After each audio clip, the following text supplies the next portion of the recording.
durumayyuu sirriin turre. Rakkoolee adda addaa biyya keenya irratti geessaa tureera. Fakkeenya yoo kaasuu barbaanne rakkoolee Sumaalee irratti mudate yoo kaasnumaa inni rakkoo humni addaa uumerraa kan ka'e uummanni keenya buqqaa ture.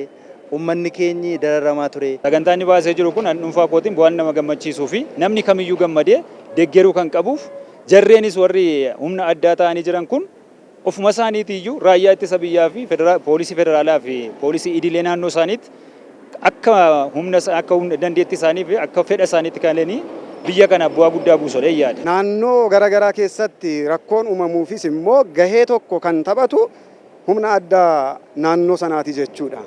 Maaf yoo jettanii ilaalchi isaas jaalala biyyaa odoon taane jaalala naannoo fi sabummaa irratti hundaa'etu kan gurmaa'e. Jaalala biyyummaa hin qabu, ilaalcha biyyaa hin qabu, naannoo irrattidha kan xiyyeeffatu. Kanaafuu jaalala biyyaa kan qabu raayyaa ittisa biyyaadha. Ittisa biyyaatti makamuudhaan ilaalcha wal fakkaataa ta'e yoo uume malee ilaalcha naannoo tokko, ilaalcha saba tokko kun biyyaafis hin fayyadu. Jaaramni humna addaa kun hin barbaachisu seera mootummaatiin jedhanii sooshaal miidiyaa ministiriing miidiyaa kan lafa balleessaa ture isaani. Har'a ammoo gaafa mootummaan yeroon isaa ga'ee tarkaanfii kana fudhatu faallaa kana godhachuun isaanii kuni finxaalessummaa garmalee selfish finxaalessummaa garmalee warri biyya diigaa jiru isaani.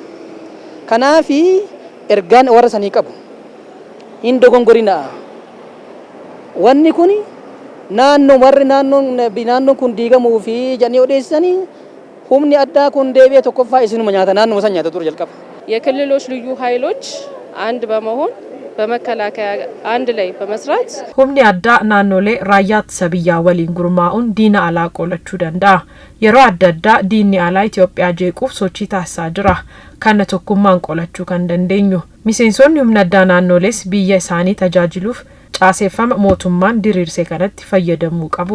Karoorri mootummaa maalinni humni addaa kun diigamee caasaa poolisiitti makamuu danda'u, caasaa humna federaalaatti galuu danda'anii, humna raayyaa ittisa Itoophiyaatti makamuu danda'anii. Isaan kun gaaddisa tokko jalatti tokkummaadhaan yoo ijaaraman tokkoffaan haala nageenya biyya keenyaa mirkaneessuu danda'a.